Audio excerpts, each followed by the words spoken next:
Have you ever found yourself working on something and you work on it and you work on it and you work on it, and about an hour later you're like, why did I waste so much time doing that? That doesn't even matter.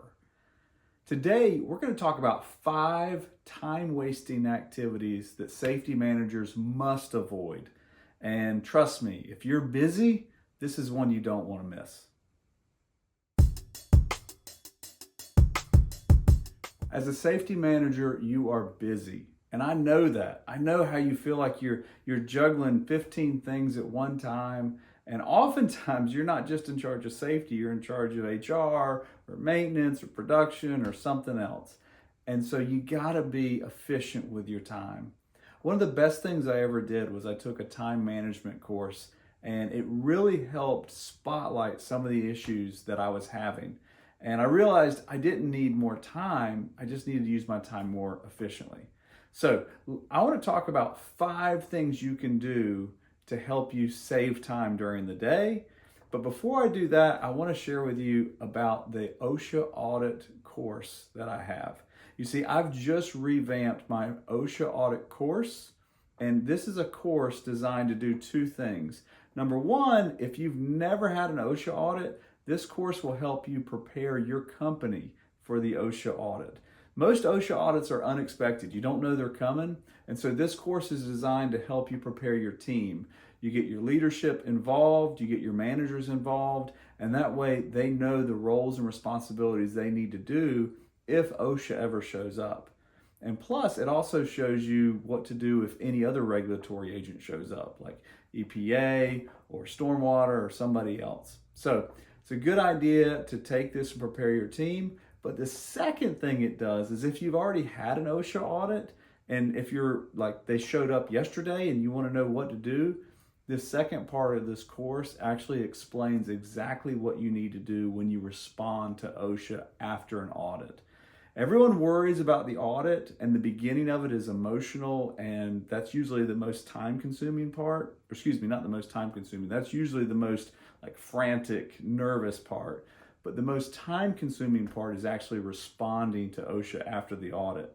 And honestly, just the negotiation portion alone is worth the course. Trust me.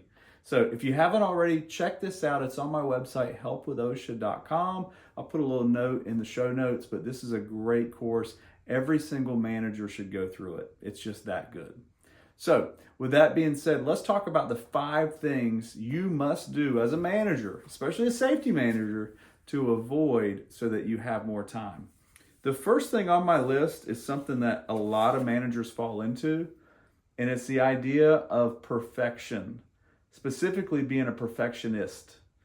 You see, a perfectionist is another way for saying, I'm going to focus so much on getting this right that I'm not actually going to complete the task. What I mean by that, I'm not picking on you. I'm just saying so often we get caught up trying to make something perfect when it just needs to be good enough. It just needs to be good enough. Oftentimes you can come back and you can improve something down the road, but you gotta push it out of the nest. You gotta get it started. This makes me think of a story. I just had this conversation a few days ago with a safety manager, and he got blindsided when he realized that his lockout, tagout, machine-specific procedures needed to be updated. And I won't go in the long story, but basically he had his boss come to him and say, hey, I need these done, and I need them done by Monday. Well, this was on Thursday. And he was like, look, I don't have time to do hundreds of lockout procedures and update hundreds of lockout procedures in 3 days. And so when he was talking to me about it, he's like, I opened up the lockout procedures, and the previous safety manager had all sorts of pictures and diagrams and just very detailed procedures. And he said, I don't have time to do that. And so what he did was he just went through and updated the steps that needed to be updated and took the pictures out. Now, don't misunderstand me. I like pictures. I use pictures when I create a lockout procedure, but the pictures aren't required. And sometimes if they're unorganized or you're taking a picture of something that doesn't apply to this machine, it can even be misleading. So rather than try to be a perfectionist, he just had, I got to get this done by Monday. And so he got all the necessary requirements done by Monday, and that way it was done. Now he can circle back and he can put pictures in the future. He can update them and make them prettier in the future. But for right now, the goal was just make it compliant and get it ready. And I think that goes for a lot of companies. If you don't have any safety programs, get started with something. Make sure you get something done. Don't worry about it being perfect. Just get something done. So perfectionism is one of the first time wasters. You can waste hours working on something when you could have gotten 5 things done if you just got it done good enough. Okay? All right, number 2. This one hurts. Sitting through live webinars. If you're like me, at least once every week or 2 weeks, I get an invitation to join a live webinar that's going to come on, and they're going to talk about the new hazard communication updates or the new emergency evacuation updates. And there's always something new that we have to talk about. And the webinars are scheduled for 1 hour. It's like, join us on Wednesday at 11 a.m. to 12 p.m. We're going to tell you everything you need to know about the new lockout. I'm trying to think of the words that they use. I can't remember the word that they use, but it's basically like a news update. Like, hey, check this update. And what I found is I've sat through several of these live webinars. And what I found is if I'm going to get just the information, all I need is the information. I'm not looking for style. I'm not looking for charisma. I'm not looking for a great presentation. I just need to know what information is in this new update. I can Google that. I can find that out really fast. Information is not hard to capture on the internet. And if someone is trying to get you to watch a webinar just for information purposes, there's no reason to watch a live webinar. Just wait for it to pass, watch the recording, and skip to where you want to watch it, or have search the internet and find the facts for what you're looking for. There's a difference between training people so that they know a new task or they understand a new process, but just for information purposes, information is the easiest thing in the world to get. There's no reason to carve out 1 hour in your schedule to watch a live webinar. Now, I got to say this, it's going to sound like I'm talking out of 2 sides of my mouth, but I'm not. Every now and then I do a live webinar. But the reason I do a live webinar is so that I can get camaraderie with other people on the webinar so that there's more of a community aspect. Because let's face it, so often we work in a silo where it's just me and my computer or me and my company. But when you can get on a live webinar and have literally dozens, if not 100 people on there, all chatting and talking and bringing up topics, that brings much more of a community to it. So that changes the presentation. It's not the same when you're just trying to get content in your brain. Updates, you probably don't need a live webinar for that. All right, number 3. I've done my share of this before. Scheduling meetings and then no one shows up. Now, hopefully you've never had this happen. I have. I've driven hours to a company, gotten there, had a safety training session scheduled, and then no one showed up. No one showed up. No one showed up. And the HR manager would come to me and be like, "Oh, I'm sorry, they had a breakdown on line number 7, and now, we're going to need to reschedule this." And it's like, yeah. I tell you what helps with that.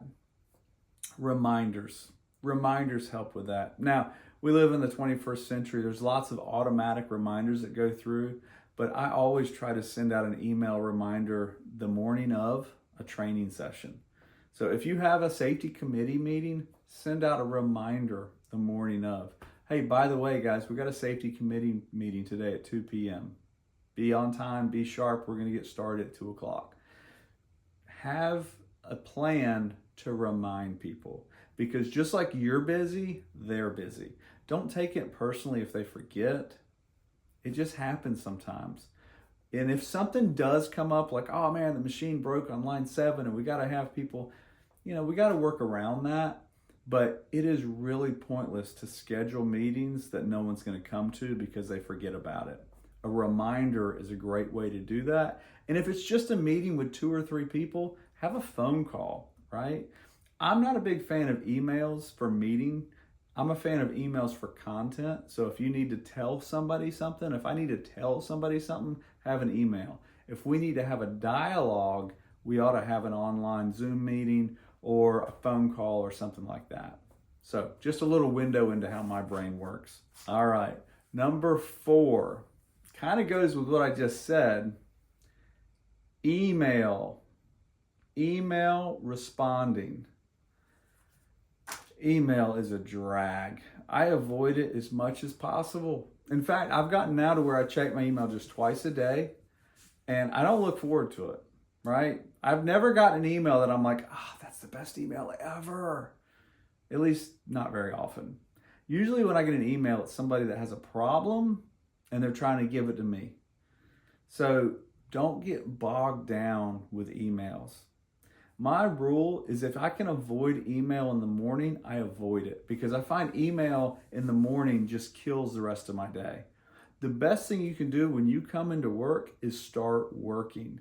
If you're working on a safety inspection, do the safety inspection. If you're working on a training, start working on the training. If you're doing a meeting, have the meeting. But go to work on the priorities you have right then. Save the email for later in the day. If somebody needs you bad enough, they'll find you or they'll call you. But emails, if you can, avoid it in the morning and try to avoid responding to emails that don't need a response. So often people want to respond just because they feel like it's polite, but you can train the people around you like, I'm not going to respond if it's something that doesn't need a response, because that just is one more thing I need to do. So try to eliminate how many times you touch your email, and that will save you a lot of time. There are books on this. There's new AI tools that are coming out to help with email. So I feel like email is going to get easier. But the thing I worry about, and this is kind of a side note, but I got to tell you, I've gotten emails from clients in the past 4 months where they wrote me a freaking book, or they wrote me 5 paragraphs worth of information. And I read it and I'm like, they didn't write this. This is coming from ChatGPT. This is not, I know this manager. I know Larry, this isn't coming from Larry. Larry doesn't talk like this. But what Larry did was he got a tool, and so he had a list of 5 questions, and he wrote those in the tool, and then he created the email, and it wrote the email for him. And instead of saying it in 5 bullet points, it says it in 5 paragraphs. Now, that's the scary thing about email. I'm hoping that it gets smaller, but if we all just use it to expand our vocabulary, it's not going to get any smaller. So don't waste your time on email. Focus on what you got to get done. When you're at work in the morning, start working first thing. That's one of the best things you can do. Get out on the floor. Get out there and watch the people work. Look and observe people that are working. That's one of the best things you can do as a safety manager, is be on the floor. Now, the very last one, number 5 for time wasters. And this one really, it encompasses everything. Working on low priority items. You have to prioritize the items you're working on. This is like management 101, leadership 101, but so often we bypass it because we're focused on so many other things. When you have a to-do list, right? I got a list of 20 things that need to be done. There's probably about 4 to 5 things on that list that actually have to be done. The other 15, it'd be nice if they got done. Those are like the responding to emails that don't need to be responded to. So when you have a list of 20 items, go down your list identify your top priorities. And the best way to identify your top priorities is they need to align with the goals you have. So if you have a goal to get this accomplished by the end of the month, you're going to be focused on the tasks that are going to get that accomplished by the end of the month. If you have a goal, line your tasks up with the goal you're doing. Again, it's not rocket science. The problem is we are so busy. And if you're not careful, you're going to get in firefighter mode. And you're going to start trying to put out fires everywhere, and you're never going to get anything done. You don't actually move forward because you're so busy reacting to everything around you. The best managers aren't reacting. They're being proactive. They're responding, but they're letting other people do their jobs. And that kind of leads me to the bonus part of this. Don't micromanage people. That's one of the worst things you can do as a manager. If you give somebody a task, you want to clearly set the expectation and then follow up behind them. But we're not micromanaging anybody. So those are the 5 things you can do to save a lot of time. I know you're busy. I'm busy. Everybody's busy. But you can actually save time if you focus on high priority tasks, if you avoid the email, if you avoid the meetings, if you send out reminders to keep people in the loop. These are all things you can do to actually be a better safety manager. Because remember, you want to do everything you can to keep the people you work with safe, because no one should get hurt at work.